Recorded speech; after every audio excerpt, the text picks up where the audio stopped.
we do is good. Welcome to Every Church a Peace Church. We are a grassroots movement in the churches dedicated to the motto, the belief that if every church lived as Jesus lived and taught, the church could turn the world toward peace. So that's our project. My name is John Stoner. I'm from Akron, Pennsylvania, and I'm the national coordinator of Every Church a Peace Church. I'm standing in the program today for host Don Edwards, who you are used to seeing in this space. The guest today is Dr. Rocco Errico, who is again on the program, second time, bringing his expertise in theology and in the Aramaic language, which was the language of Jesus. Dr. Errico is the associate minister an associate minister at Hillside Chapel and Truth Center, and he is the author of some 10 books. We have a couple here, and I think we should mention those. Also, Dr. Errico is the president and founder of the Nura Foundation, and he says that Nura means light. Maybe we'll come back to that theme of light at this Advent season. But welcome, Dr. Errico. Thank you, John.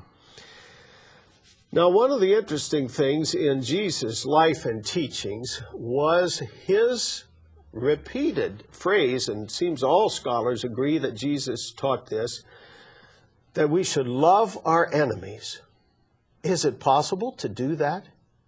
He wouldn't have said so if it weren't possible. Imagine me telling you to do something and knowing you couldn't do it, you see.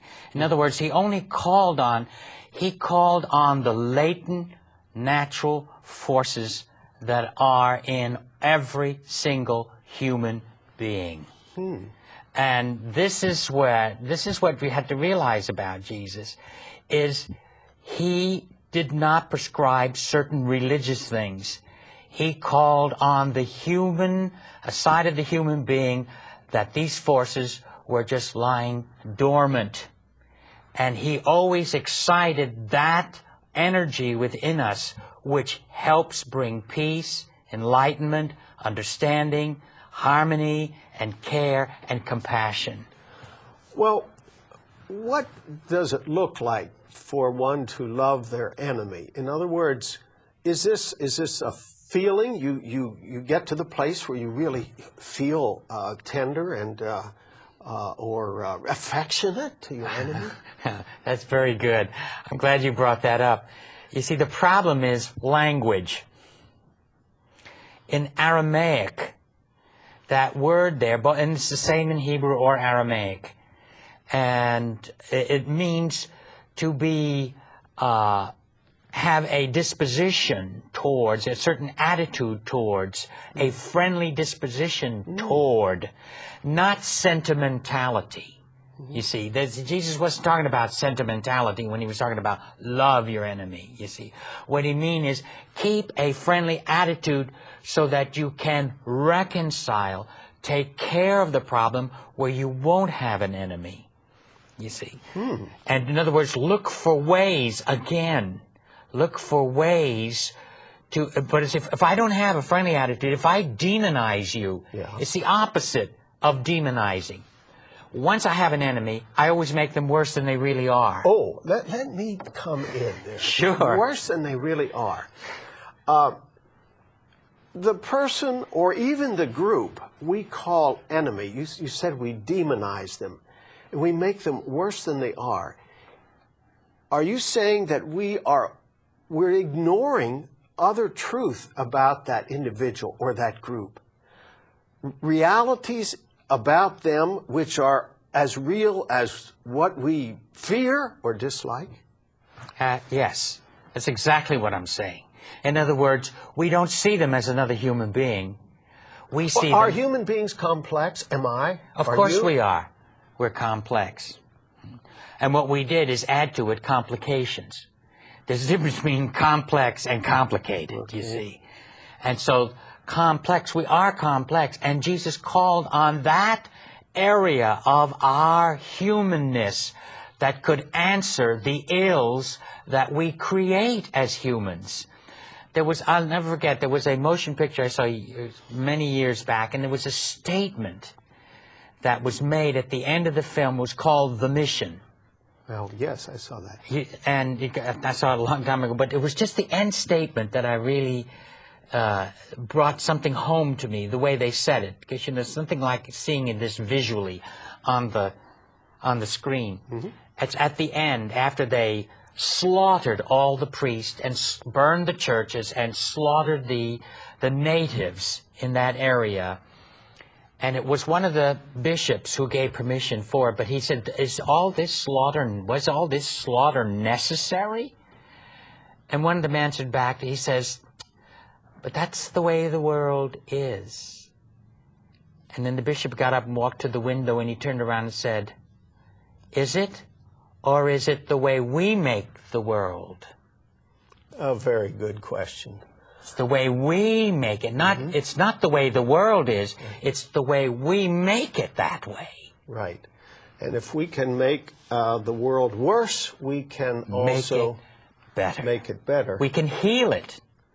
Someone has said that compassion is the dream of the enemy as friend. Dream of the enemy as friend. I think of Martin Luther King as a man who understood that, who always said, we reach out to those who oppress us, who are cruel to us. We must never stoop to demeaning them or to using their methods if they're unjust and cruel methods. But we must touch that in our enemy, which is potentially healing and reconciling. And every person has that potential. There it is. Love your enemies. But if you don't have that attitude toward your enemy, not a sentimentality, but a overall dispositional openness, you see, then you can see, you won't demonize. You'll start looking for ways to, how can we end this? I'll give you an example. My mentor, Dr. George M. Lamsa, he was from northern Iraq. It was his people that kept the ancient Aramaic scrolls. It was his people that kept the ancient customs. And when they found these people there, he was my mentor. He translated the entire Bible from Aramaic into English with 12,000 differences. Well, he told me an episode he had one time, and he believed in the teachings of Jesus with all his heart, and he believed it was the only answer to all our ills, to all humankind, because of the way Jesus approached things. And he always made a practice of it to follow what Jesus taught. And he said, never forget, one time when he was traveling in a caravan, this is in Iraq, and the Kurds came down. And, you know, their profession at that time was to totally rob. I mean, that's how they made their living. Okay. They didn't cultivate the land, didn't do that, they robbed. So they stopped the caravan, because you realize this is in the towards the end of the 1890-something, this is when this was. And they stopped the caravan, pulled everyone out. It was a small caravan, not a large one. Pulled everyone out, and they took everyone. They took all the clothing and everything of the people. And they even took my teacher, who was Dr. George Lamsa. They took he was a young man, and they took everything he had, you know, off of him. They just left him in his underclothes, and they did the whole caravan that way. And then he remembered, Dr. Lamsa remembered, oh, he says, I forgot. He had some money hidden inside the underwear right here. Okay. And when they were getting ready to leave, he ran to one of the Kurds who took his clothing, and he also had an umbrella, an Italian umbrella at that time, where you pressed it and it would open up, you know. And they'd never seen anything like that. So he went and he says, you know, he says, I forgot I had this. He went up to one of the Kurds, here's something more you didn't take from me. And he gave him that coin. And the Kurd looked at him. He says, you good man. He says, all the pile here, take your clothes out and put it on yourself. Everything. He says, but one thing you cannot have. You cannot have that bumper shoot. the umbrella, because you could press it and boom, it opened up, and he thought that was it. But see, he practiced that. He didn't fight. He didn't demonize the man. In fact, he thought, here's something he didn't get from me. Right. Because they wouldn't touch them on the inside. Nudity is a bad thing in the Middle East. So he says, and when he remembered that and gave it to him, and he saw that, so he returned everything back to him. Everything he had, his wristwatch, everything, except the umbrella. Well, that is a dynamic of human exchange, which I think we have all experienced sometime or other in our lives, and we ought to pay more attention to it. Finding ways so you don't have an enemy. Yeah. Well, one way to think about it is to be realistic about the fact that sometimes I am an enemy of someone else or of the good. They experience me as enemy. How do I want them to relate to me? And do I want them to see me as just this piece of bad stuff that may be real? I know I have some bad stuff, but I know that's never all that I am. And that goes for every single human being, you see. And not just me. Okay. And that's what we don't, that's what Jesus was talking about. Love your enemies. Because what we do is focus in on that one little piece. Right, exactly. And so if I'm demonizing you, that's what I have to do. I have to focus in on that so I can get rid of you. Right. You see? But this is a change. See, he was coming and changing the whole human concept of who and what we are. You see? Recognize you're more than just one little piece. See? You are an entire human, and we're all, that's when we started the program, the last program we're in, we have to recognize we're all children of God. Some lose their way. Yes. This is why he could be with harlots and publicans and sinners, because he knew they were children of God. They just lost their way. That's all. Right. One of your emphases is light. That has to do with finding the way, doesn't it? Absolutely, and yes. We're here in the Advent season when light is a theme. Is it helpful to think of Jesus as light? And then are we also light? His teachings are light. What he taught is the light. There are several things they use for teaching in the Scriptures. Light is one. Seed is another. Wine is another. These are the metaphoric terms they use for teaching. And there's one more. Light, life, light, seed, wine, leaven. Leaven also means teaching, and it doesn't always mean bad teaching. They always teach that leaven always means bad teaching. It does not. They say, watch certain leaven, because it's not a good teaching. But then there's also leaven that is a good teaching. Right. And remember when Jesus created the parable of not the sower. In Aramaic, it's not called the parable of the sower. It's called the parable of the seed. It's not about the sower. Okay. It's about the seed, which is the word on the kingdom, on the rule of God, on the reign of God, you see. Not sowing the seeds of the Bible and the Scriptures, but the word of truth that comes from the kingdom enlightenment or the light, and the word being distributed. So the seed there meant the teachings on the kingdom, you see. It's the parable of the seed.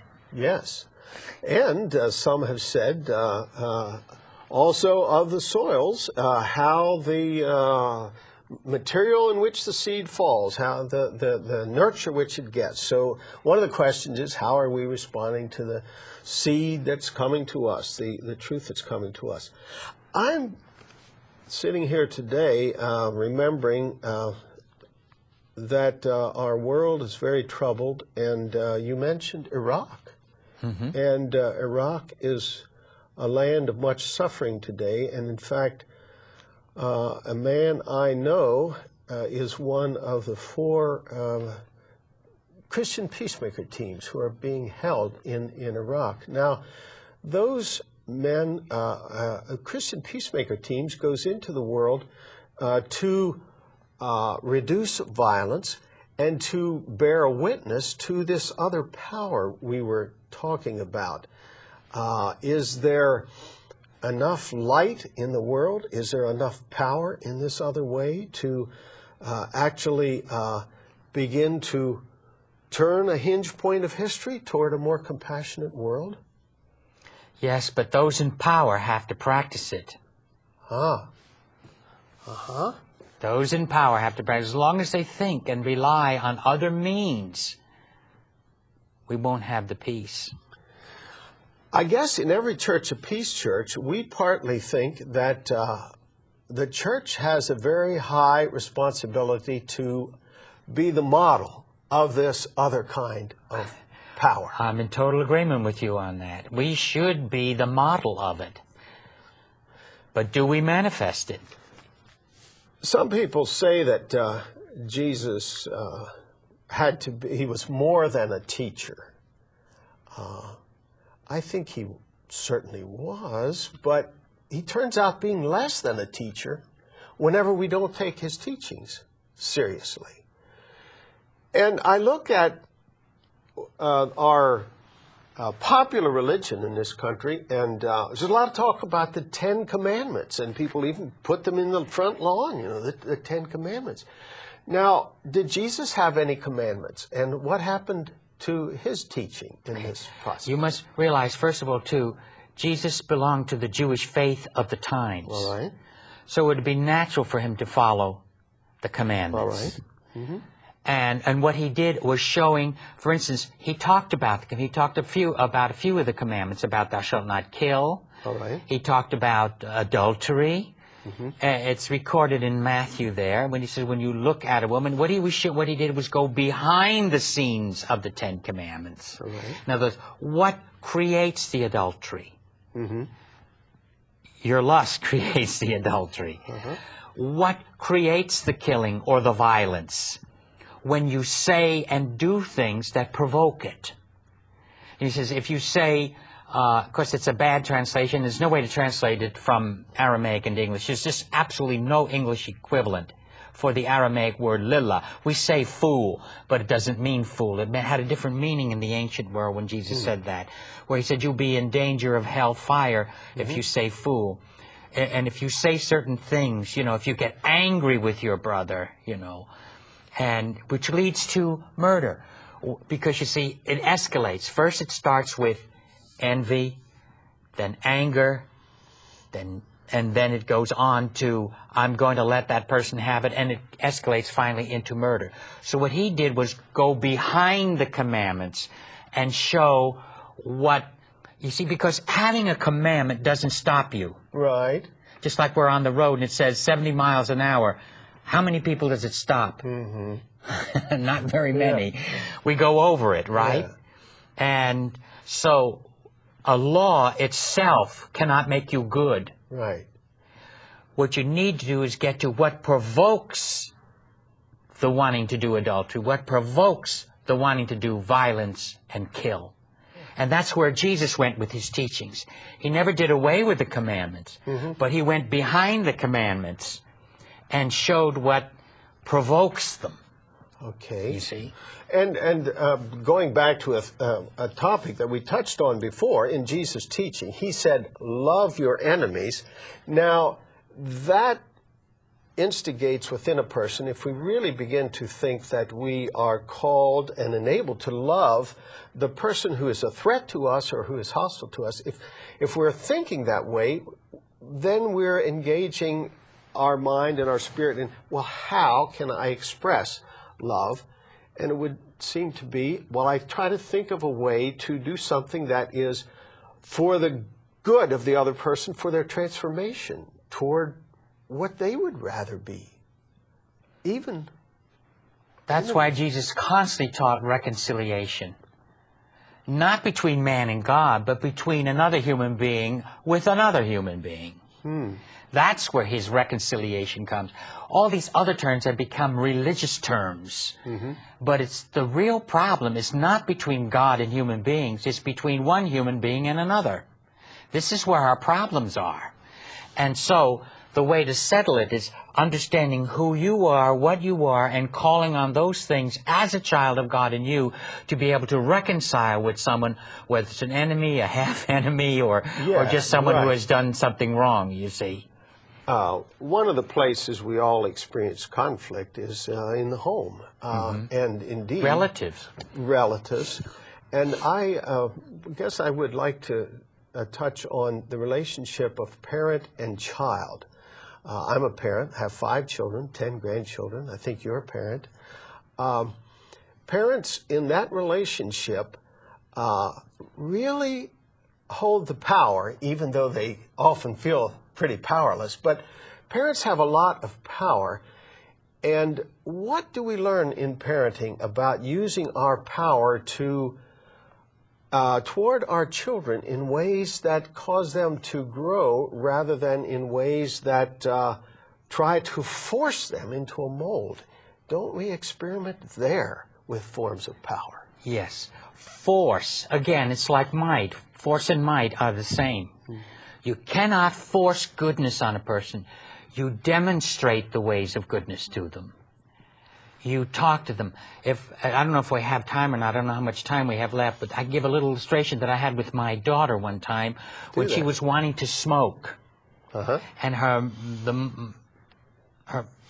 my wife just got really upset over it. And I knew that's not the way to deal with it. It's not going to work, huh? I talked with her. I said, now look, I said, I'm going to explain to you about smoking. I said, you know we don't smoke. And I said, now, it's bad for your health, and you know we don't do it. I said, I cannot stop you from smoking. If you want to smoke outside the house, I can't stop you from doing it. I said, I know you will do what's the best for you. But because we do not I can't tolerate the smoke, and your mother can't tolerate the smoke if you try to do it in the house. Okay. I said, I can't, I'm not a watchdog. I'm just your dad. Okay. I'm not your watchdog. It's up to you. And she told me years later, she quit that very day that I spoke to her. She said, Dad, because you didn't holler at me, you didn't scream at me, you brought me to an understanding. See?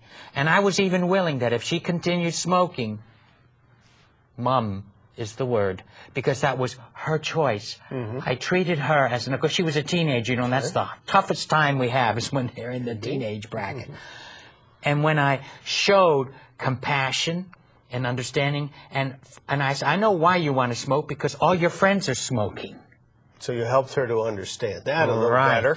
See, so I did not use force. Right. And I'm your father, and I know what's good for you, you know. You touched within her what she knew was good for herself. Right. And that's what we've been talking about, that Jesus did. He went beneath the surface of people, whether if they looked hostile or they looked threatening, even homicidal. He was always believing that in that person there is something you could take hold. A seed of life and a hunger for a better self that can be touched. So I think we live in a world that needs a church that grows in this understanding of Jesus' power and his mission. That when he said he was the human one, or the Son of Man, he was saying, this is what greatness is. One of the branches of the military has a slogan that says, be all you can be, I think. Well, Jesus' way of being all you can be is pretty different from that. And we are historically, I think, still trying to figure out, what is a fulfilled human being doing? What do they look like? We get a lot of help from Jesus. Yes, we do, a great deal. And you know, I always say when people ask me, well, what is spirituality?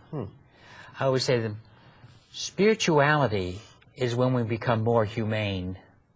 More humane. More humane. And more human. But that's what that humane comes from. Sure, you see? sure. I says, the more human I become, the more humane I am. Because what links me to you? Not our religious beliefs, but our humanity. But our humanity. Well, speaking of being humane and of spirituality, would you, Dr. Errico, pray for us in your Aramaic tongue of the Lord's Prayer as a spiritual act at this time? All right. And when they approached Jesus, they said to him, Master, teach us to pray. And he said, pray something like this. Okay. And he began to pray in Aramaic, and he said, Awun Vashmayan Nifkadashmach Te'ethe Malkuthach Nechwe Sewiana Kekana Dashmeya Appar Haulan Lach Masunkanan Yaumana Washwalk Lan Hau Bain E Kanadap Hanan Shwaken Lahayawain La Talinsiona Ella Basim Nimbisha Mithol Dilachi Malkutha Heilig Dishbochta La Alam Almin Amen. And you know what Amen means? What?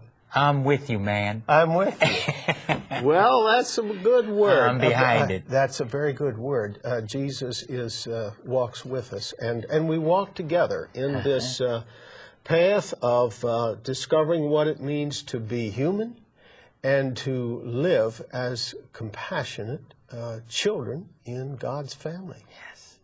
It's a privilege working with you today, John.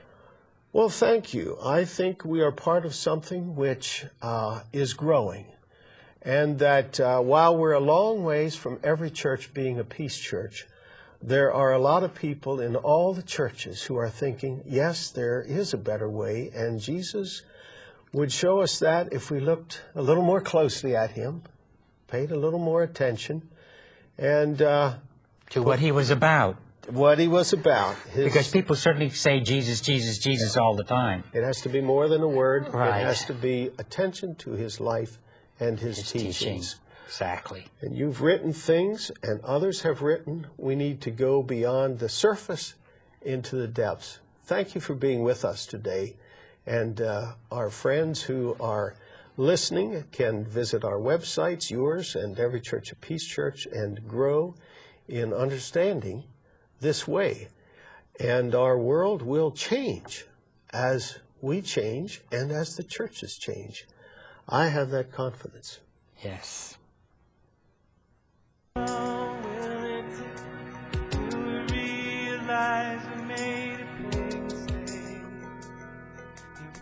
Our back on us.